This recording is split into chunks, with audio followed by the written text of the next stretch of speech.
Lagi-lagi saudara kesaksian ART Sambo Kodir membuat hakim terkejut dianggap tak jujur. Hakim ingatkan saksi untuk tak tutupi apa yang ia ketahui. Apa saja yang bisa dicermati dari persidangan ini? Kita bahas bersama pakar hukum pidana Jamin Ginting. Selamat malam, Bung Jamin. Selamat malam Mbak Priska. Yang menarik dari kesaksian Kodir, hal baru membuat hakim terkejut bahwa CCTV di Kompleks Duren 3 itu Sambo yang beli katanya. Ini berbeda dengan ketua RT yang bilang bahwa CCTV itu atas swadaya warga. Dengan keterangan ini, sementara CCTV ini kan salah satu bukti krusial di soal perintangan penyidikan kasus Yosua. Anda melihatnya apa? Apakah ini bisa memberatkan Sambo? Ya, artinya begini ya, kalau CCTV itu kalau nyata-nyata ada dua perbedaan pendapat, satu adalah ART, satu adalah dari ketua RT. Nah, dalam menilai kebenaran suatu fakta seorang saksi harus dilihat juga latar belakangnya. Apakah latar belakang dia itu dapat mendukung apa yang dia terangkan. Kalau seorang contohnya Kodir ini adalah ART, apakah hakim akan menilai sejauh mana dia mengetahui kalau FS itu membeli gitu ya, membeli CCTV tersebut. Bahkan tadi dia mengatakan memasang sampai hakim menegur bahwasanya apakah FS seorang jenderal masa dia manjat-manjat gitu ya, pasang itu kan nggak Ya. mungkin. Nah, jadi itu latar belakang yang bisa menilai apa yang dia ucapkan itu menjadi pertimbangan. Sebenarnya keterangannya itu nggak benar. Jadi kalau RT, ketua RT ya tentu sudah jelas dia sehari-hari latar belakang dan kehidupannya terkait dengan apa tugas dan tanggung jawabnya dalam keamanan lingkungan. Jadi kalau dibandingkan dari dua keterangan tersebut, maka seharusnya keterangan yang dapat diterima itu adalah keterangan RT, bukan keterangan Kodir tersebut. Jadi nggak gampang ya orang memberikan keterangan, harus dilihat dari latar belakang dan pengetahuannya, apa dia benar nggak memberi keterangan itu, atau hanya cuma merekayasa saja. Oke, Begitu Mbak. relevan atau tidak juga ya dengan jabatannya tadi kalau ketua RT itu memang sehari-hari mengurus soal lingkungan, keamanan lingkungan begitu ya. Nah tapi kalau tadi Bung Jamin juga sebut soal harus bisa cermat juga melihat mana keterangan yang palsu gitu atau ada berbohong atau tidaknya, hakim juga tadi sempat menegur Kodir. Nah kalau Bung Jamin melihatnya, setiap ada ART Sambo dihadirkan ke persidangan, baik itu kasus penyidikan perintangan penyidikan Yosua maupun pembunuhan, selalu hakim menegur. Apa yang Anda lihat sejauh ini, ada kecenderungan tidak jujur karena relasi kuasa Sambo masih kental? Ya itu sudah kasat mata kita bisa lihat ya dengan bagaimana dia pertama sekali berhadapan dengan FS dan Ibu PC, bahkan Susi juga. Relasi kuasa itu sangat kental kelihatan begitu. Sehingga objektivitas dia memberikan keterangan di depan pengadilan sangat diragukan begitu. Karena masih ada relasi kuasa, bahkan mungkin masih menerima gaji kan, dan bekerja bagi orang tersebut. Nah, biasanya dalam konteks seperti ini hakim tidak serta-merta menerima keterangan tersebut sebagai suatu keterangan yang benar. Bahkan hakim harus menegur supaya memberi keterangan yang benar. Kalau sampai keterangan tidak benar dan diindikasikan sebagai suatu keterangan palsu di bawah sumpah, maka di 174 mengatakan dia bisa dikenakan pidana memberikan keterangan palsu di bawah sumpah ya, sesuai dengan 242.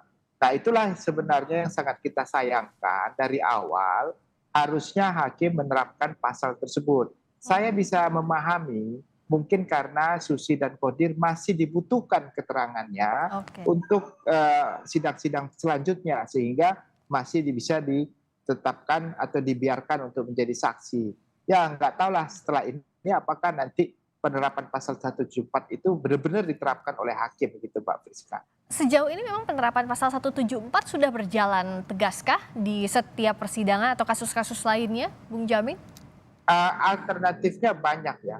Biasanya yang paling sering itu dilaporkan oleh korbannya begitu ya. Jadi korban atau dari terdakwanya sendiri karena merasa bahwasanya keterangan tidak benar. Tapi prosesnya kan panjang. Dia harus melaporkan ke penyidik ya. lalu penyidik akan melanjutkan ke jaksa. Tapi kalau perintah hakim, dia tidak perlu lagi dengan proses penyidikan. Hmm. Berita acara itulah menjadi dasar dakwaan, berita acara persidangan, dan langsung bisa dilakukan dakwaan. Jadi prosesnya lebih cepat. Dan ini bisa dilakukan begitu. Dan ditanya pernah, ya pernah dilakukan seperti itu juga oleh hakim begitu. Dan ini kan sudah kelihatan nyata ya, maksudnya kita Ya. dengar pendapatnya yang berbeda-beda, sudah diingatkan berulang-ulang, tetap konsisten gitu. Bahkan hakim sudah pernah mengatakan kalau bohong itu harus konsisten. Itu kan kalimat yang sebenarnya nggak boleh Ya. diungkapkan oleh hakim karena sudah memberikan kesimpulan. Tinggal dia memerintahkan untuk menetapkan untuk melakukan penahanan saja. Jadi nggak perlu diucapkan kalimat seperti itu seharusnya. Begitu. Apakah sebenarnya yang ingin disampaikan adalah lebih ke cywar begitu, agar takut saksi berkata bohong sehingga berkata sebenarnya, atau tidak perlu? Ya itu kan sudah diperingatkan sebelumnya. Dia sudah bacakan pasalnya 174, Anda jangan berbohong, kalau Anda berbohong maka Anda bisa dikenakan pidana memberikan keterangan palsu di bawah sumpah sesuai dengan pasal 242. Sudah cukup itu saja. Jadi nggak perlu terlalu berlebihan gitu. Dan kalau sudah berlebihan seperti itu, berarti kan dia sudah mengindikasikan kalau orang itu berbohong. Maka harus ditindaklanjuti dengan segera begitu Mbak Fiska. Kalau yang terakhir juga soal Verdi Sambo menangis kalau menurut Qodir. Anda melihat apa yang ingin dibangun? Ada rasa penyesalan di situ untuk keringanan hukuman kalau dari sisi ART Sambo? Sebenarnya kalau kita mengacu pasal 340, faktor-faktor itu ya tidak mempengaruhi suatu perbuatan untuk dinyatakan sebagai suatu perbuatan pidana. Kalau menangis dia menyesali suatu perbuatan, itu disampaikan di persidangan, tidak diucapkan dalam suatu kesaksian, dalam suatu kejadian. Ibaratnya seorang membunuh lalu dia menangis, itu bukan membuktikan kalau orang itu tidak punya niat jahat secara keji untuk membunuh orang tersebut dengan dia menangis, bukan. Tetapi dia harus mengungkapkan di persidangan kalau saya telah menyesal dan mengakui dan menyesal. Nah kalau itu boleh dijadikan dasar pertimbangan. Tapi kalau kesaksian dia menangis setelah membunuh, itu bukan dasar pertimbangan. Bisa juga orang psikopat kan habis membunuh bisa nangis juga begitu. Nah itu nggak menjadi dasar begitu Mbak Friska. Bung Jamin melihat ini narasi yang sengaja dibangun dari kesaksian Qodir? Saya kira kalau dia benar melihat hal tersebut, harus ada saksi lain yang melihat hal itu. Jadi kalau saksi menerangkan berdiri sendiri, keterangannya tidak didukung oleh bukti lain, saksi lain atau bukti apapun atau CCTV, maka kesaksian itu tidak bisa diterima kalau cuma satu saja. Jadi circumstances evidence itu berlaku. Kalau dia melihat menangis, ada orang lain melihat menangis, dan bukti yang lain juga menangis, berarti kebenaran menangis itu ada. Tapi kalau keterangan yang berdiri sendiri tidak didukung oleh bukti lain, itu nilainya 0, Bu Rizka. Nggak bisa diterima sebagai keterangan yang benar. Gitu. Nah kalau circumstances evidence atau kalau kita lihat tidak hanya Qodir, tapi misalnya Susi, itu masih satu rangkaian sama dari kelompoknya ART Verdi Sambo atau asisten-asisten Verdi Sambo. Meskipun lebih dari satu orang, tapi tidak ada bukti lain karena misalnya pada saat itu kan sulit, tidak ada bukti lain di dalam rumah, CCTV juga rusak dan sebagainya. Hakim kembalikan kepada keyakinannya? Ya, jadi kalau dalam pembuktian kita kan berlaku negatif ya, negatif limited, artinya terbatas kepada bukti yang ada itu, tetapi juga bukan semata-mata kepada bukti, tetapi plus keyakinan. Maka di 183 itu dalam memutuskan seseorang bersalah atau tidak bersalah, hakim harus berdasarkan kepada 2 alat bukti dan keyakinannya.